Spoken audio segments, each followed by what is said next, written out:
I've got a lot of grandbabies, like a lot. And when it comes to finding a gift for each of them, it could add up. But this year, while I was making my way through Walmart, I realized I don't have to spend a lot to get the gifts they'll love. An OPI mini mani set. I'm gonna do so much nail art. Oh, yeah! A Lego set. Might own a Walla water bottle. Ooh, and that's just half of them. Shop great gifts they're sure to love for $25 and under at Walmart.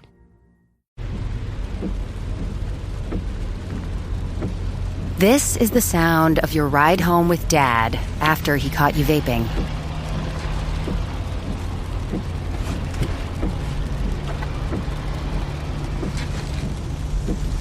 Awkward, isn't it? Most vapes contain seriously addictive levels of nicotine and disappointment. Know the real cost of vapes. Brought to you by the FDA.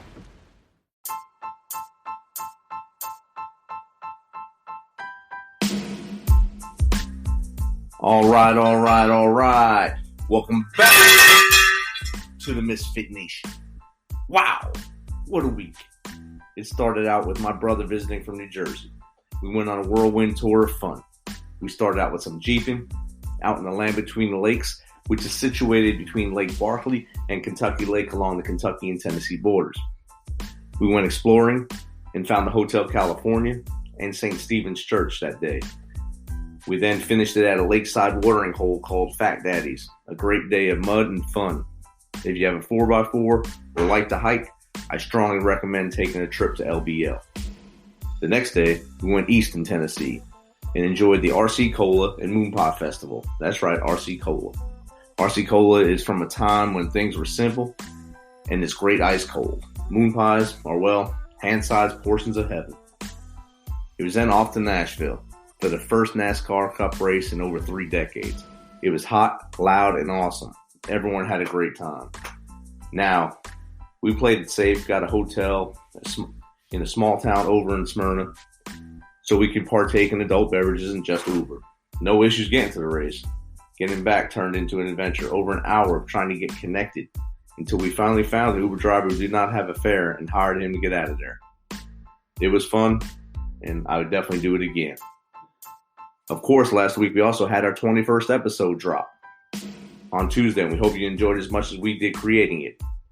As we head into this weekend, get ready for this episode to drop.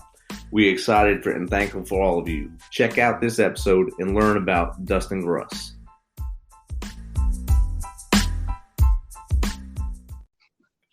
So welcome to the show, Dustin. I'm glad we finally got this thing going. It took us a little while to get connected. You were busy, I was busy, and we almost missed tonight. So I'm glad we're finally on together. Absolutely. I'm glad to be here. So tell us a little bit about yourself, about your journey, and how you became a greatness facilitator. Sure. So really, it started over 20 years ago when I started my first kind of adult jobs as getting into customer service as a teenager, and realizing how good it felt to help my customers get satisfaction, get what they needed, and then some, going above and beyond. And I just always resonated with other people. I've always just really been a empath, really empathetic with other people. I guess a woman at my church when I was real young called me her gentle giant because I was a big baby, a big boy, but I was very gentle to other kids and other people always. And so I've spent, a good amount of about 20 years in various customer service fields, delivering pizza, working in hat stores like Lids, working as store managers, was a mailman for 7 years. I've been doing all these different things, but it was honestly my last almost 8 years now where I got into the fitness industry, where I became a personal trainer. And I saw that to be physically fit, there was some disciplines that you needed to have. You really needed to have the mindset to get up and do it every day. You needed to take care of other things outside of the gym. You needed just to have the mindset the dedication and ambition to keep going. And I realized that those same disciplines you could transfer to other areas of your life. You could transfer it to your finances, to your relationships, to your career.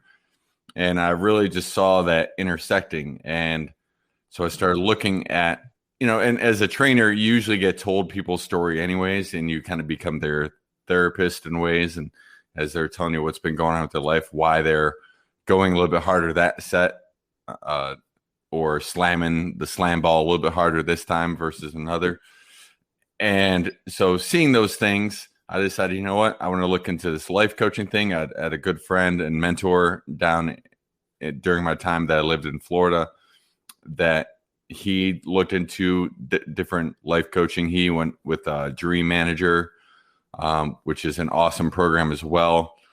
But I decided to get a life coaching certification through Fowler International Academy of Life Coaches. And Barry Fowler, who's the creator of that program, he's the same guy that created the Sylvan Learning Systems, which helps kids study for school and helps with their academics and everything. So he put together this amazing program, and so I looked into life coaching and earned a certification through that. And that's what I've been doing since. I've been just kind of interacting or interweaving those two worlds, the fitness world and however else I can help other people. And I kind of coined the phrase myself, greatness facilitator, because greatness is defined as exceptionally high quality, and facilitator is someone who provides unobtrusive guidance and assistance. So as a greatness facilitator and a life coach, my goal is to empower you to help you find your way, the path that's going to work for you. I'm not going to do the work. You're going to do the work. I'm going to help, steer you through those foggy areas and help come up with a game plan, but you're the one that has to execute the plan. And I just help hold you accountable. So that's where I came up with the term greatness facilitator. Awesome. I think it's a great name too. Thank you.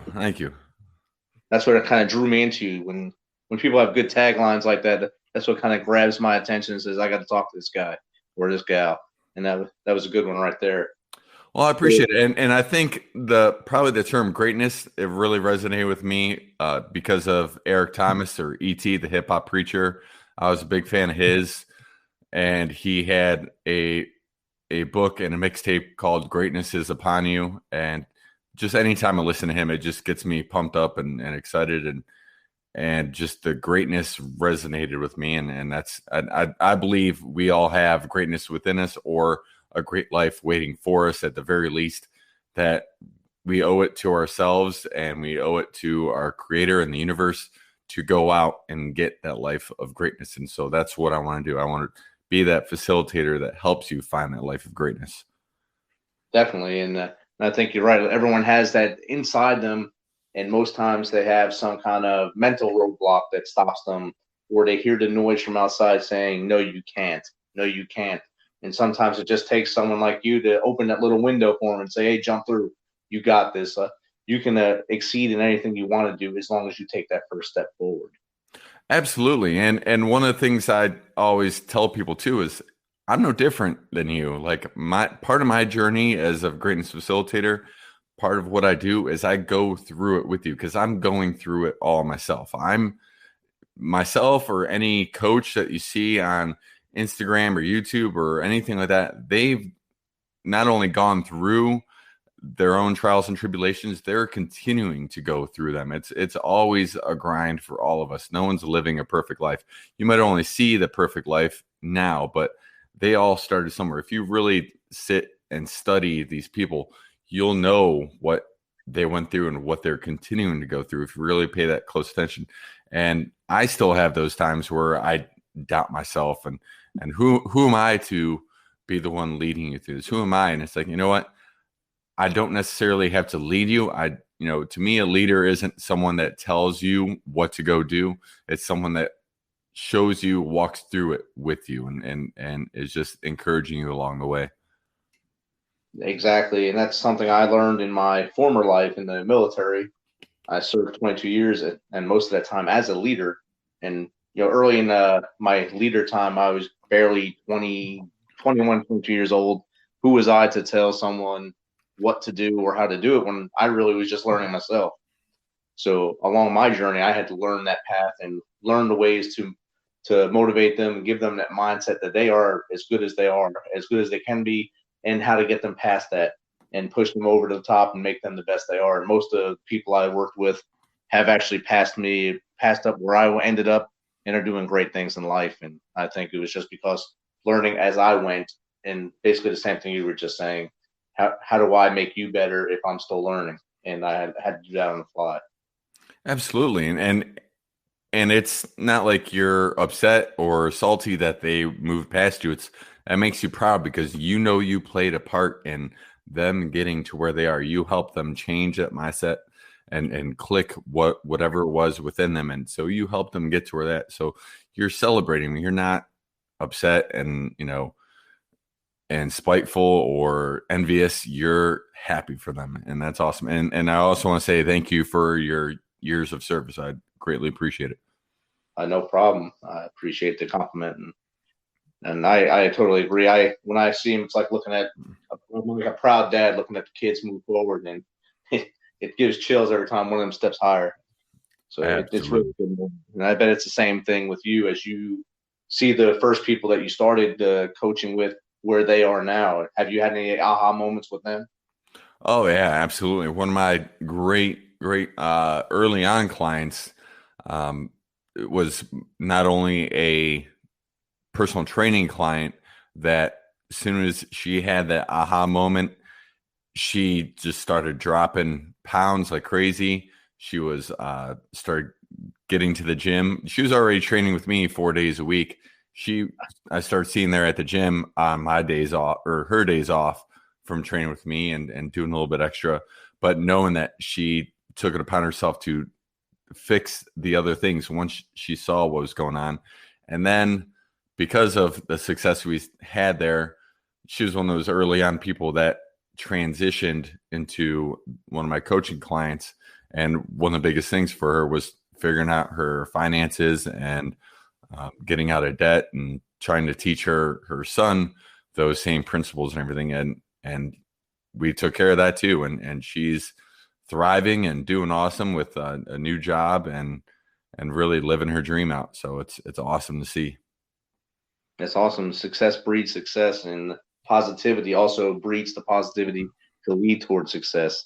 And it seems like you got that mindset down pat. And I don't know if you probably through your upbringing too. I'm sure mom and dad or your guardians, they pushed you to do positive things towards people. Is that a true statement, or was there someone else in your life? Oh, absolutely. My parents and their parents before them. I can recall after my grandmother had passed away, she was an amazing woman. She passed away when I was in about 5th grade, but I just remember hearing stories about her during her memorial service about how she raised money for someone in the neighborhood to get them a wheelchair because they didn't like what they had was just really old, rusted, beat up, and her just getting together to raise money for a wheelchair. And then when my grandpa had started seeing another woman and stuff, and we weren't my parents weren't the most fond of her. They kind of felt like she was somewhat after the money and stuff that my grandpa had gotten as a result of my grandma passing. I remember him getting in a fight with my parents and me kind of walking out to go after him and just see how he was. And him just immediately, like, even though he was just upset and like heated argument with my parents, him just flipping on a dime and saying, "You have such wonderful parents. Like, just be so happy with who they are and how they're taking care of you and raising you boys. Like, they're doing an amazing job." And then when it comes to my parents, as soon as you meet anyone in my family, you become our family. And it's just an awesome thing to be a part of. And they're involved in our church and do so many wonderful things and mission trips and helping out with the youth and stuff. They've always instilled those kind of values in myself and my brothers. That's awesome. And that's kind of how it is in our house here. Once you walk through the threshold of that door, you become family. And until you do something really outrageous to not be part of it, you're always in that circle of the family. My daughter got married last year, and basically all her bridesmaids became extra daughters to us. Oh, wow. So I went from one daughter to a whole tribe of them, which, it's great, and it's heartbreaking at most times listening to girl problems. But my wife deals with most of that. I just have to be around, I guess, be the positive light on the other side of it. Absolutely, and to show them that there are great guys out there worth waiting for and seeing, and so I'm sure you're giving that example for them too. So I'm sure it's heartbreaking, but you're also giving them hope. So that's awesome. Yeah, and I think it shows with you how you open your family. You have 2 foster kids now. Have you done other foster children before, or are these your first 2? This is our second set of siblings. We actually, the day we got our foster license, that you go through a pre-service training, which takes anywhere from like 6 to 8 months. So we went through a pre-service training, and then home studies and all that. And then the day they called us to tell us that our license got approved, we said, all right, put us on the bed list, which is basically the waiting list, and where you're one of the houses that they'll call when kids come in the system. And they kind of told us like, well, you might not get a call right away. 40 minutes after we told them, go ahead, put us on the list, they called us saying that they had a 1-year-old girl and a 8-week-old boy. Wow. Yeah. So apparently we're just, all about the Irish twins, but they were with us for 7 weeks, and which, at first they said it wasn't going to be long. And then next thing you knew, okay, another week went by. And then all of a sudden it was, okay, well, they're going to go home, this day. And then all of a sudden a couple of days go by. All right, well, they're going to go back to family this day. And it stretched out for 7 weeks, which, we open our home up and to give these kids love and make sure whatever's going on and in their home life, it gets taken care of so they can return home. And so the longer it goes, the harder it gets to, kind of say goodbye, because you definitely do get attached. These become your children, and you love them unconditionally. So that the current 2 we have now, we waited about a month after the first 2 went home before we went back on the bed list, and we got the older of the 2 that we have now, and he came to us at 3 months old, and he's turning 2 next week. Wow. And then his half brother came to us on the second day of his life, which was, a year ago Monday. So, wow. Yeah. So he just turned 1 on Sunday. And so we've got the 2, and it's been a journey. Like when the younger one came to us, the day after he was born, he might've came to us a little early. Like he was tiny. He was definitely premature. He wasn't really taking his bottle very well and stuff. And the first night was a little rough, but he's just thrived and is just a handsome boy. And he's starting to get up and walk on his own, which is awesome. And also scary at the same time. It's like, we got to keep an eye on him. Where is he at? He's got big brother to show him bad tricks. Yeah, he definitely picks up everything his brother does. So but his brother is a sweet boy as well, and he's turning terrible too, and so there's some not so sweet things he does, but it's fun. It's a journey, but it's fun. It's a learning process for all of you. Absolutely. All right, so what's some of your ways of setting goals? Do you have a technique, or do you just go straight forward with them? It's funny you mentioned that. I actually, last summer during the pandemic, I took one of my public speaking presentations that I did and created a online course, which I'm in the middle of moving from Teachable over to my actual website. And it's kind of my own version of SMART goals. I kind of reworked the acronym itself. And so the first one the first S is stack smart goals. So what I mean by that is stack your goals. Excuse me, sorry. Dealing with allergies right now. So what I mean by stack your goals is when you come up with a goal, if you have something in mind, like say you want to lose 20 pounds. All right, well, how are you going to do that? What's it going to take to get that? So you're going to break it down into smaller goals. So one is, okay, I'm going to, cut out drinking soda or pop, or depending on where you live in this country, you say soda or pop, and but Pepsi, Coke, whatever it might be.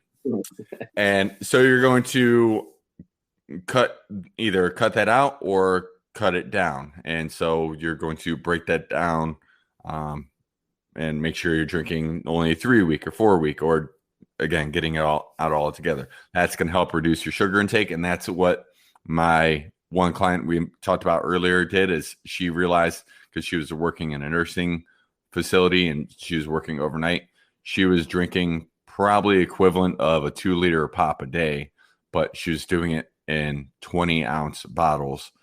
But because it was broken down in a smaller bottle, she didn't realize it was adding up to a full 2 liter. So that was one of the first things she did that made a big difference.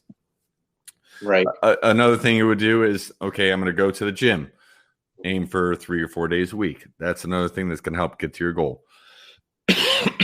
Tracking your calories, or tracking your food. So these are different things that are going to stack towards your overall goal of losing that 20 pounds. Another reason this method is created is, I don't know if you've read Atomic Habits by James Clear. I think I have it right here on my bookshelf, actually. Yes. So you've heard of David Brailsford and the cycling team, the British cycling team, and that's one of the things he did.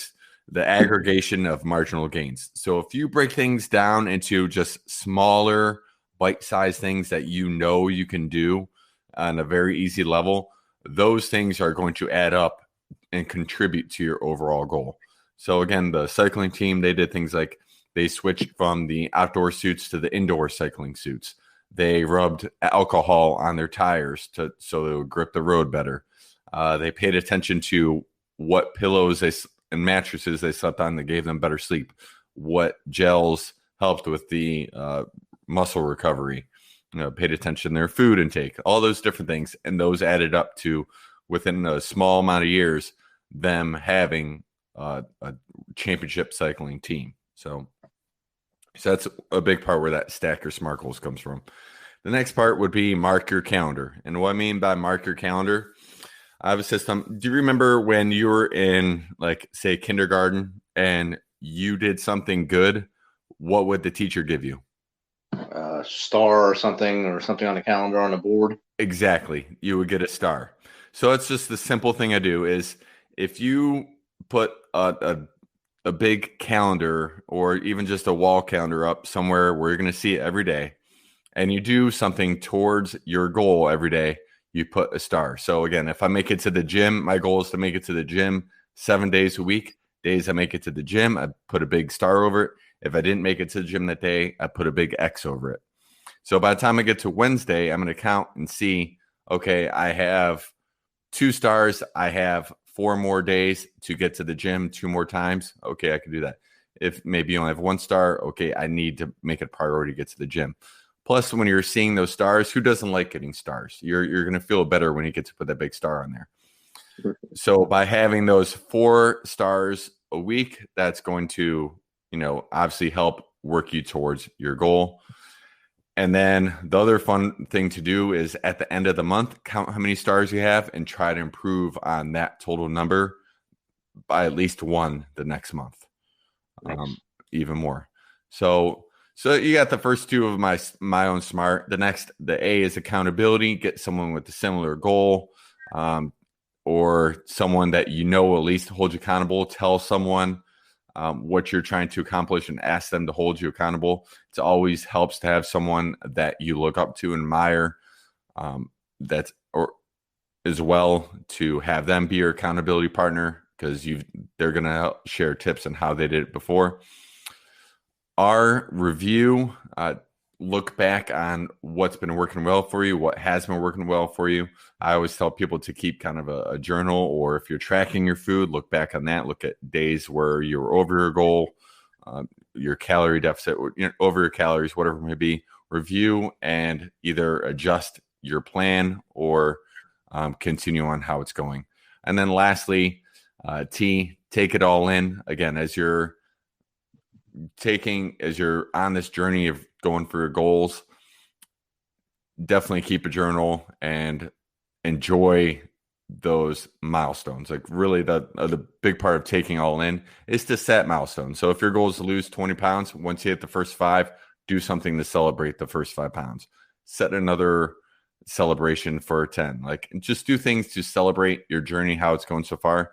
Because if you don't do things to celebrate your victories and pay attention to that, you're just gonna get lost in the shuffle of trying to accomplish it. And if you don't have those little milestones to celebrate, you're not going to feel like you're getting anywhere as quickly as you should. So break it down. And the other T that I always say is talk to me.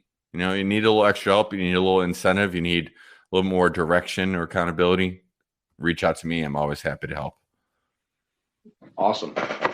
I've never had the stack part of the SMART goals brought in there, or the way you just said it. We actually taught SMART goals at my former job when I was mentoring transitioning veterans, but it was just basically the straight and narrow SMART goal. So this is a much better way of looking at it, and it'll make the person actually want to achieve their goal, I think. Absolutely. Depending on who you listen to, there's so many coaches out there. Like, some coaches are for the original SMART goals, some are against setting goals. I think goals, having a direction of what you're trying to get to, helps.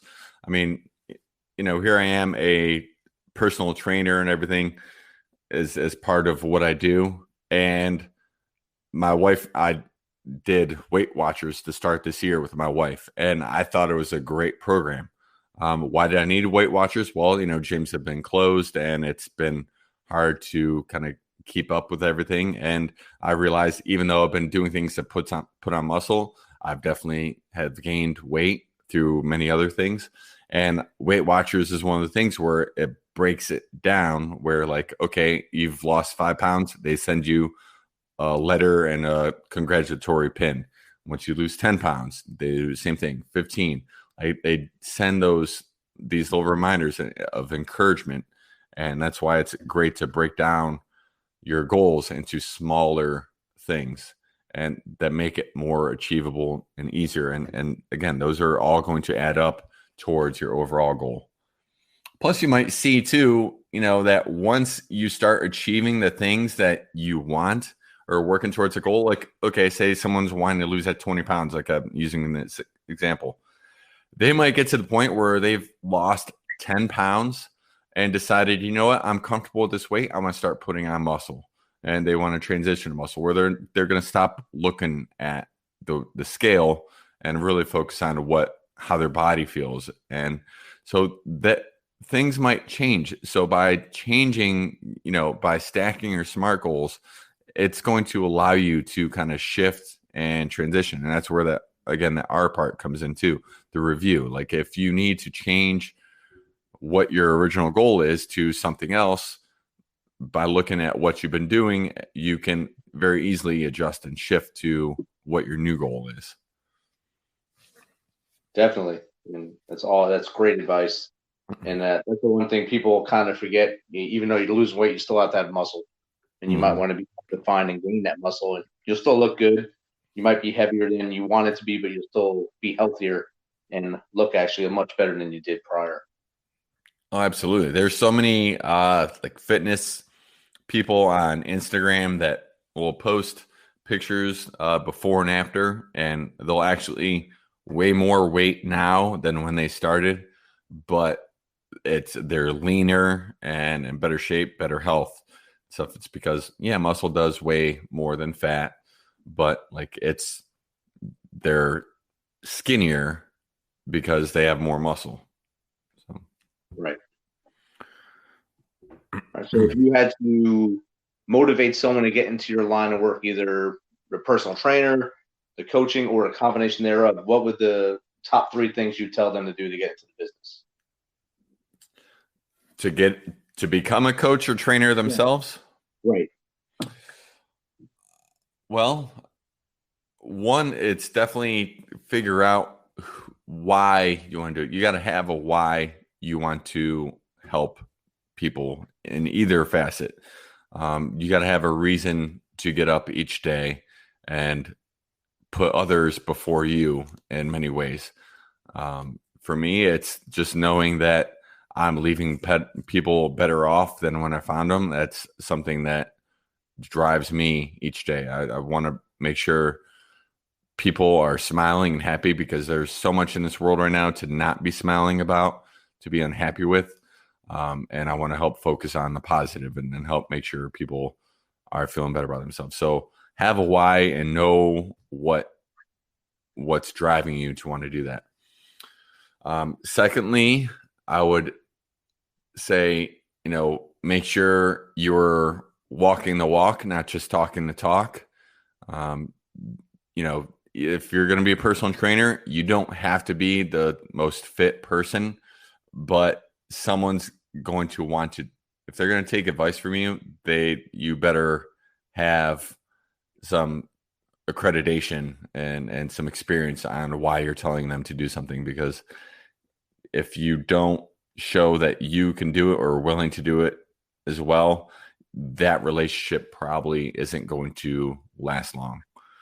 They're probably not going to stay with you for long. So make sure you're able to follow the things, which honestly, as a trainer and a life coach stuff, taking your own advice is sometimes one of the hardest things to do. But if you have the right reasons for it, it's going to be a little bit easier to do it as well. And just know that, remember that you're human and that you're going to have days where you stumble, and that's okay. It's just making sure you get back up. Exactly. And then lastly, if you're wanting to become a trainer or a life coach, for currently in the United States, to become a life coach, you actually don't have to be licensed or certified. Anyone can call themselves a life coach, but it always helps to have that accreditation and be legit. So definitely do your due diligence and find a program that registers with you and meets with you and is recognized, because you can find, certifications for as low as like $20, but some people are gonna look at it and have no interest in working with you. So definitely do your due diligence and look for look for a program that is going to speak to you and what you want to do and how you want to do it and how you want to approach it. That's great advice. And I like that last part the best, because you see a lot, even fitness trainers, a lot of them say they're fitness trainers, but they're not certified in anything. They just basically went through the process with another trainer, making them go from where they were to where they are. And now they started their own Instagram channels to get that same notoriety or same payday. And I think I like to have that little certified bubble behind them as well. Absolutely. So how does someone get in contact with you other than like I did through guest deals, or other ways to get in contact with you? Yeah, you can check out my main hub is my website. That's www.stepuptogreatness.com. And you can reach me on email through there. You should be able to contact me through there, but my email address is dustin@stepuptogreatness.com. And you should be able to email me anytime. I respond pretty quickly. You can also find me on socials, Step Up to Greatness on Instagram and on Facebook. I don't really do Twitter a whole lot. I do have a YouTube channel as well. It's just Twitter. I get lost in Twitterverse, so I kind of had to cut that one out. just for my own productivity. It's like, So, Not that I don't get lost in the other ones, but I make it a point to make sure I'm not grabbing for my phone first thing in the morning. So if I have busy times, but yeah, so, but mainly my website, stepuptogreatness.com. My own podcast, Coming Unstuck, which is a Step Up to Greatness podcast. It uploads to there. I also use Anchor, which we're recording this on right now. So I have a feed of my podcast loads up to my website. Otherwise, you could find my podcast on, any of the platforms that Anchor provides it to. So Google Play, Apple, Spotify, all those, of course, just anchor.fm as well. But really everything else is on my website, stepuptogreatness.com. You can reach me through there. You can get information on working with me as a coach. I do group coaching. I do it virtually. If you have an event where you like a speaker, I do public speaking as well. I have a list of different presentations that I've given in the past before, as well as always working on some new stuff. And I'm happy to help you or your family or your company in any way. Awesome. Thank you, Dustin. Thanks for taking your time to come on Misfit Nation podcast. And I look forward to seeing what you do in the future. Awesome. Thank you very much, Richard. I appreciate it. All right. Enjoy the rest of your day. You as well. Thanks. All right. Bye.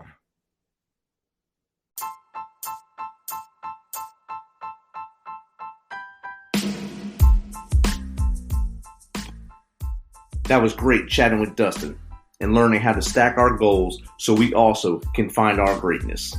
Check out his links in the show notes so you can connect with him and see what he can do for you as you go forward in your goal setting. All right, you know how we do this. Thanks for taking your time to spend with us on the Misfit Nation. Be sure to hit that subscribe button and share the link as much as possible. If you want to become a sponsor, please go ahead and jump in. Reach out to us. We'll tell you how to get that done. We appreciate you. As always, till next time, be humble, stay hungry, and keep hustling, because we are the Misfit Nation.